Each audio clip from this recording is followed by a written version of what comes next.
and then share the screen again. So today's task is about writing task 1.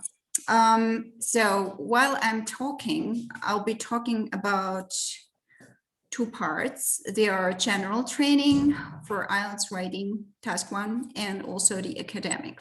I know that two of you has already decided to take the general course, and those ones who have decided the academic course is quite different. Writing academic course is quite different from general one. Okay, so you should take it into account. I can't do anything about it. You have to decide yourself, or you have to, let's say, if you want to go abroad to study, perhaps you will need academic IELTS. If you want just to go and live there only, you can take general IELTS. You have to contact the embassy or the institution, whatever, and you have to find yourself whether it is academic IELTS or general IELTS that you need to take, okay, because they're quite different here in writing especially. So while I'm talking, so you can take notes of your questions, and when I give you time to ask your questions, you can ask me those, if of course they are not urgent. Okay, if they are urgent, you can stop me immediately and say, sorry, I would like to find out about this part, please can you explain? Okay, so good. So what is the main reason why people fail the IELTS test? So I've asked a lot of specialists here, and they say that they're really very poor. Students are really very poor when they're writing the first, the answer to the first task. Okay, so and they say that they lack attention during the preparation. They have poor time management and also conflicting and confusing information because different teachers take different information from sources that are not trustworthy. And they learn this information themselves, and then they present it to the students, and the result is that they fail. And also poor teaching, of course. And also, so task 1 is not, they say that task 1 is not important. Why? Because they say that it is not worth spending all your, resources on it, because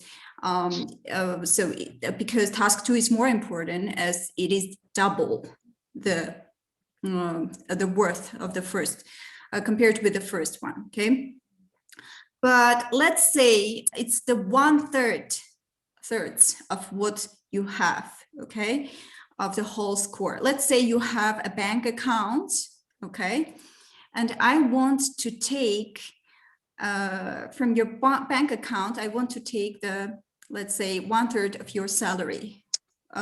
Will it be okay? Will it be no, no, will it have no importance here? Of course not. Yes, it has importance. So you have to pay attention to task 1 too. Also, it is 1/3 of the whole score.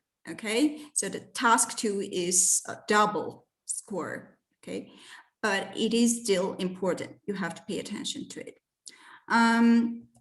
Okay, so let's start from general training.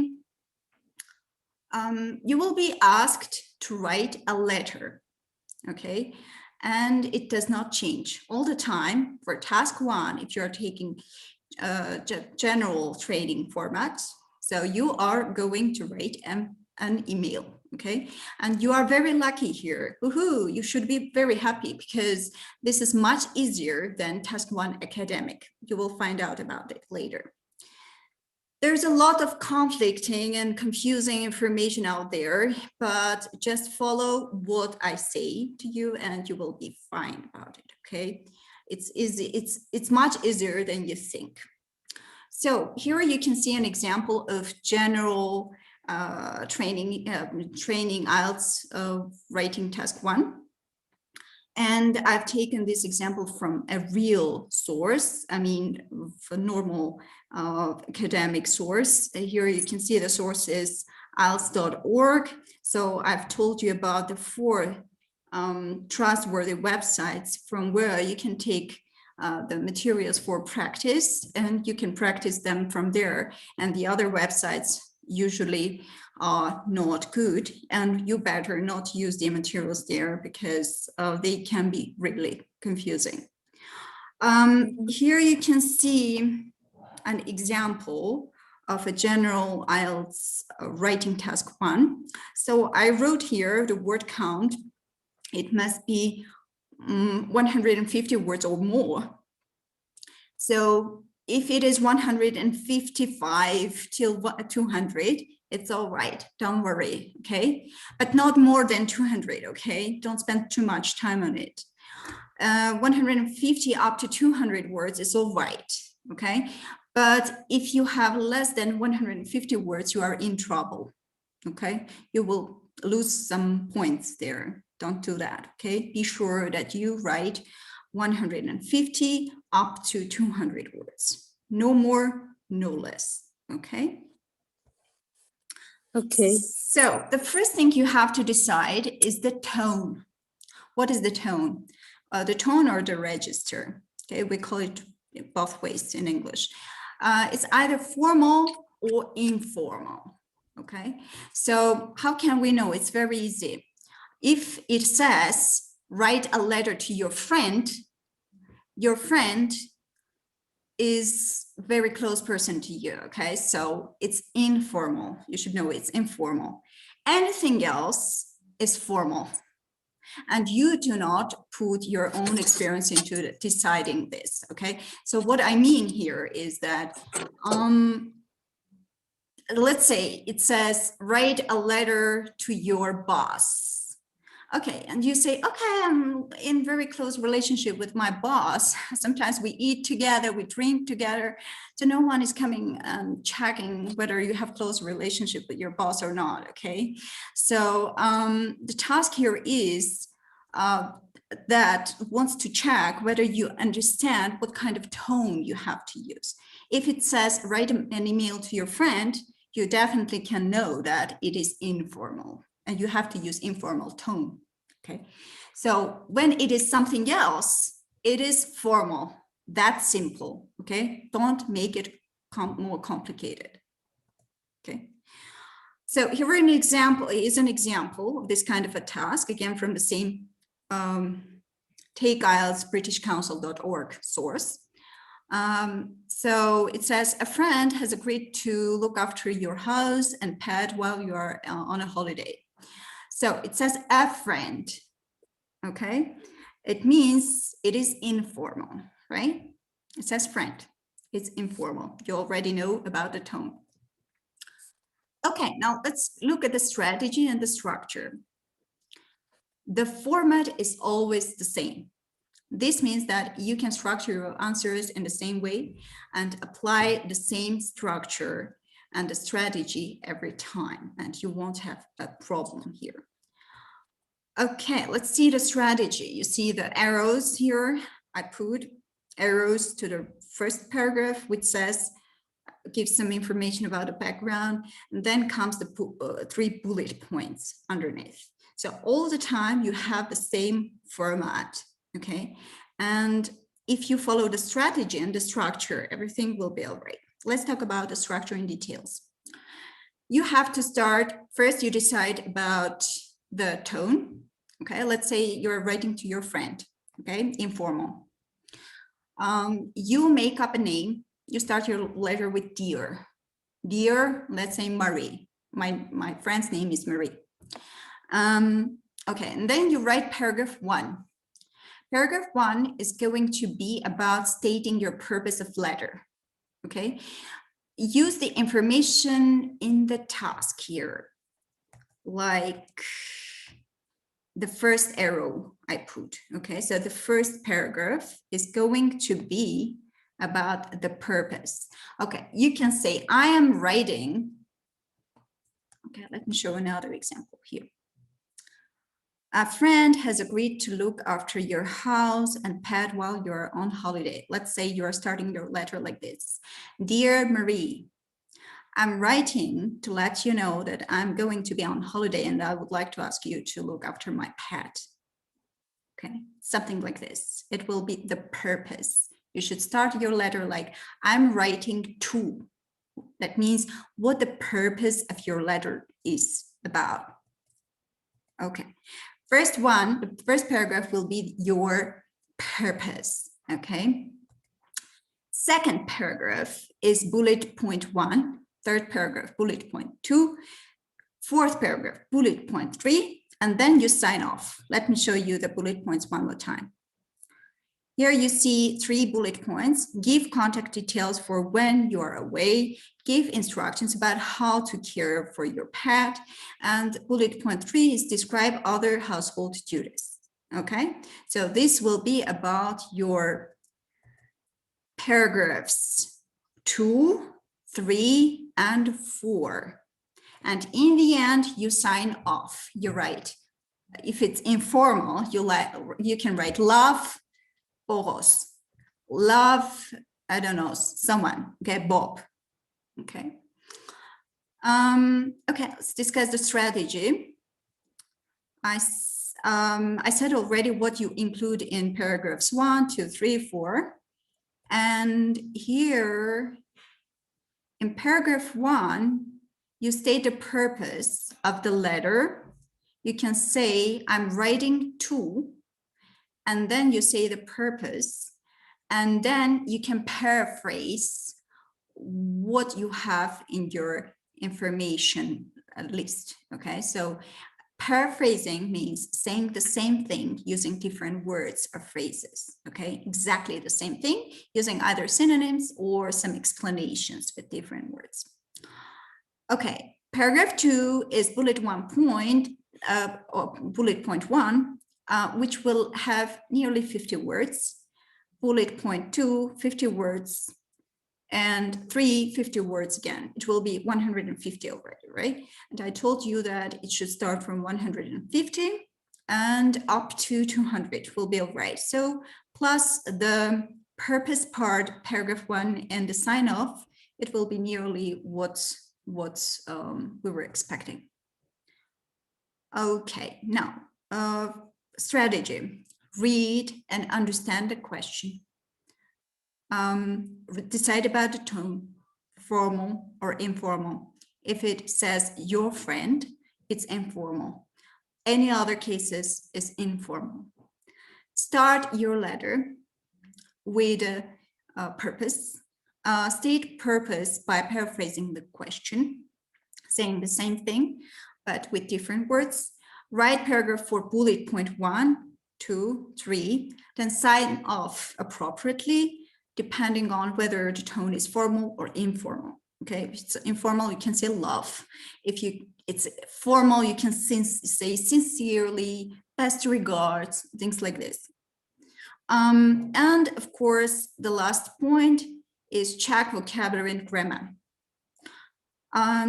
So if you make lots of grammar mistakes, you're not going to get band 7, definitely not. Okay, so you have to work on your grammar, and you have to try to make not lots of them. Okay, so because it will take your points away.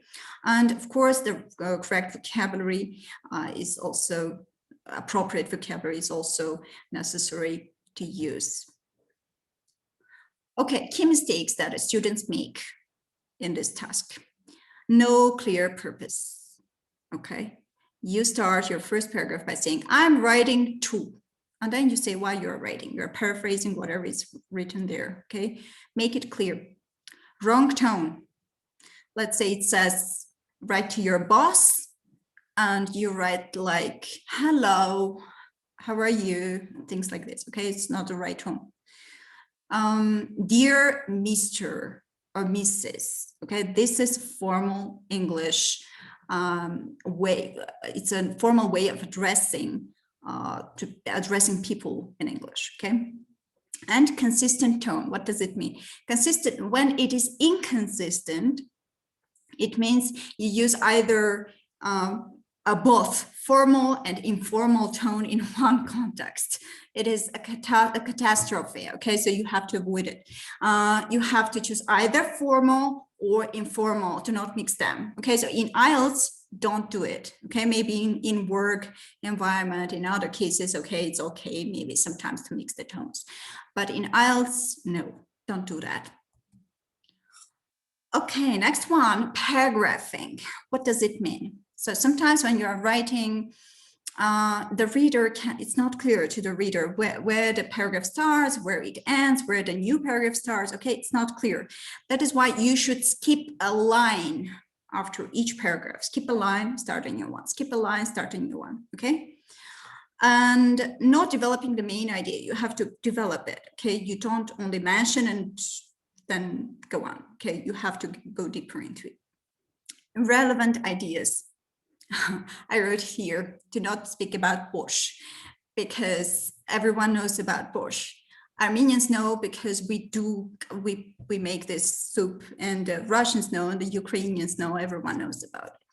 So do not talk about the ingredients. What about Bosch? Bosch is the soup. Who's asking that? Bartuhidu? Yeah. It's the soup. It's the soup we're making. Imagine that it will be. Right, We it's say the it in same soup. It's the Armenian, but same I soup. Borscht. Okay. We're not translating it anyway. Yeah, into Russian. It's a Russian word. They say bosh, and Ukrainians say bosh. It's the same word everywhere. In Belarus, they also say the same word. Everywhere it's the With same. cabbage. Yeah, the soup with cabbages. The cabbage, right? You're right. And beetroot. Beetroot is the most important ingredient. Beetroot. They sometimes say in Armenian when they are talking, when they are beating around the bush. I mean, not talking about the main point, not sticking to the point. Okay, so we call it kind of, in English it will sound like this. In Armenian, we say boshi bagadrutuna mi patmi. So do not tell me the ingredients of bosh. We have such a saying, like don't beat around the bush. Okay? Don't speak in detail. I mean, no, don't tell me fairy tales. Speak about the main point, like, okay. So yes. don't talk about the bosh. It's not about bosh. Okay, it's about something else. When we're telling that irrelevant ideas, when it says that write a letter to your boss, don't say how are you, how are things. You know, today I woke up at 6 o'clock. It's really cold outside. It's not your boss. Okay, it's not your real boss. It's an email, a formal email you have to write, and you have to follow the instructions. Okay, the purpose, what you want from your boss, and so on and so forth. Okay. And at last, check your grammar and vocabulary mistakes. Okay. So I told you about grammar. I told you about grammar. So try to avoid making lots of mistakes, and okay, and also appropriate vocabulary. Timing. Make sure you can do this task in 20 minutes. That includes planning. Planning is easy here because the plan you are already given here, you see. Just a second. It's the plan already, okay? So you have the purpose, you have the bullet points already, the plan is given, okay? It's not necessary to think about the plan from zero. You have the plan already in front of you, okay? So it will not take you a lot of time. Okay, planning and also proofreading. Proofreading is when you finish writing and you look through and see whether you chose the right tone, whether you chose the right appropriate vocabulary, whether you made or you didn't make some mistakes in grammar and so on. Okay, so there are 2 tasks for writing, and totally it takes you 1 hour to write. Okay, so 20 minutes is only for the first task today we're discussing. Okay, 40 minutes is the second writing task. We'll discuss it next Saturday. Okay.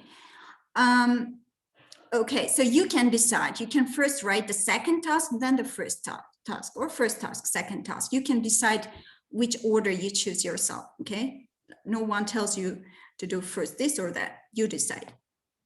And make sure you can comfortably get both done in 1 hour. And if you can't, you don't have the time issue. Here it's not a problem of time management, okay? It means that you're not ready for the test, okay? And if you go to the test, miraculously, you will not miraculously be able to finish it in 1 hour, because during the practice test, you couldn't do that, okay?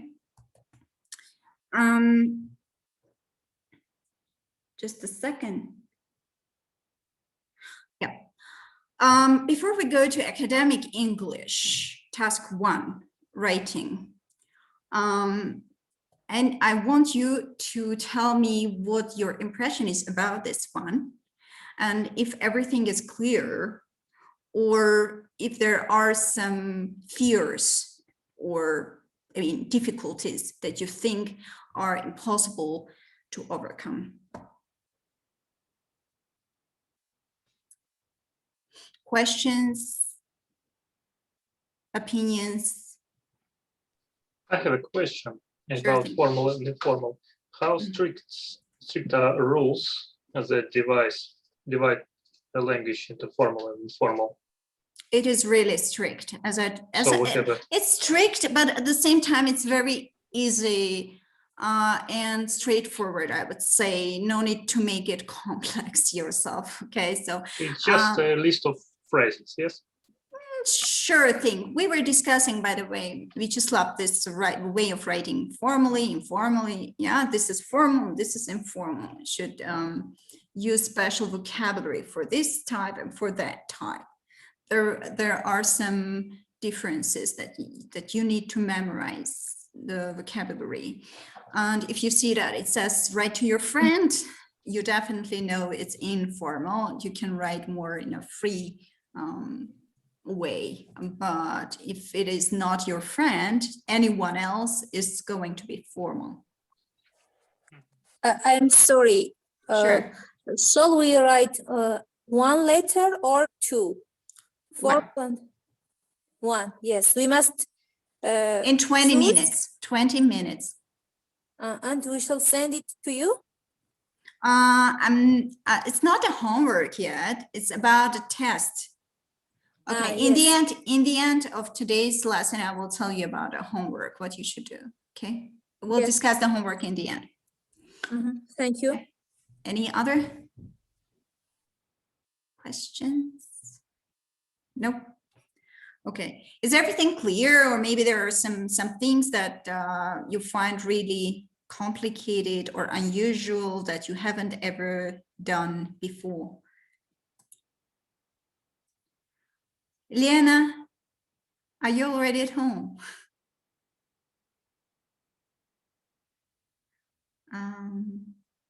How about you, Goha? Do you have any questions? Formal rules are clear. Maybe, yes, I haven't done it before, but for me it's clear. It's clear, yeah, and it's easy, and you're lucky because you are going to take General IELTS. We'll now go to Academic IELTS writing task 1. You will see how complicated it could be. Okay, so how about you, Lena? Did you hear everything here? Yes, of course, and maybe I skipped this information, but we decide which letter we write, formal or informal. It depends on the task you are given. You don't decide it. They give you certain tasks. It's like you are at a university, yes, and there are some tickets that you're just drawing, and you see, okay, ticket number 1. Okay, and you're given the task. You're not the one who chooses. Okay, so they choose it for you. Let's say this one says you live in a room in college which you share with another student. However, there are many problems with the arrangements and you find it very difficult to work. Write a letter to the accommodation officer at the college in the letter. Describe the situation, explain your problems and why it is difficult to work. Say what kind of accommodations you would prefer. What do you think?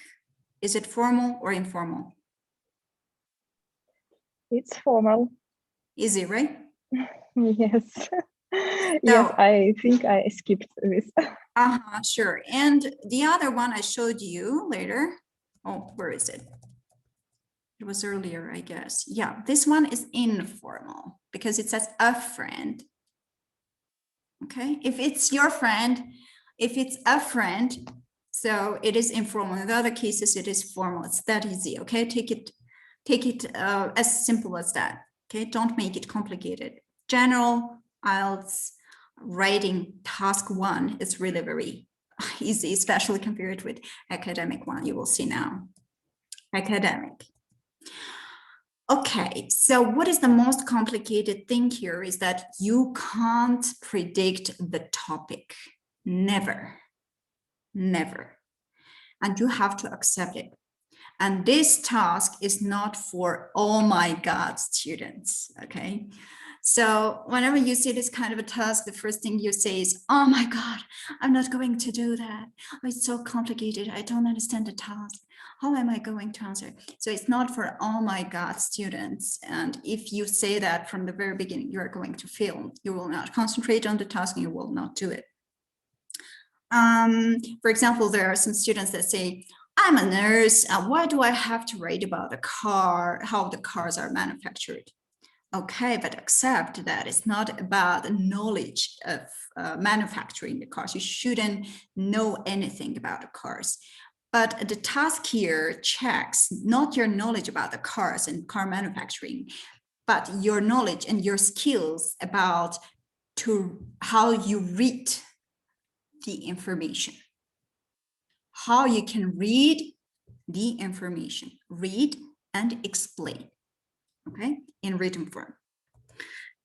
Okay, so this task will include process, data source, map, or anything else. For example, process, it can be about car manufacturing, like bars, charts, graphs, and things like this. Talking about, let's say, process, car manufacturing. It could be natural process, for example, how butterfly is born. Okay, it can be about anything else. Maps, they can be maps. Maps will include like information like what something looked like in the past, in present, and in future, and you have to write about it. Okay. And you have to take the whole modules on maps. It's a very long course that you have to take on each of them separately. And each module lasts nearly 1 hour. On maps, on graphs separately, on processes separately. They are different topics. But the thing is that the topic, the topic itself, you can never guess, okay? No one can. It's an example. You see here a bar chart, and it says the chart below shows the number of men and women in a further education in Britain in 3 periods and whether they were studying full-time or part-time. You have to summarize the information by selecting and reporting the main features and also make comparison where relevant. Okay. You see here, male, female, 2 periods, and you have to do something about it. Why do so many people perform poorly in this task? Because they are unfamiliar with this style of writing. It's really very difficult, even if you are given this kind of a task in your mother tongue, right? In Armenian, if I'm given this type of an information, I will maybe first be confused, what's that about?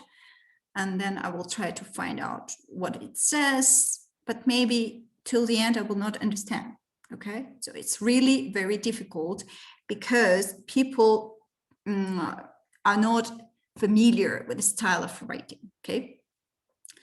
Many people think that they have to know something about the data. For example, car manufacturing.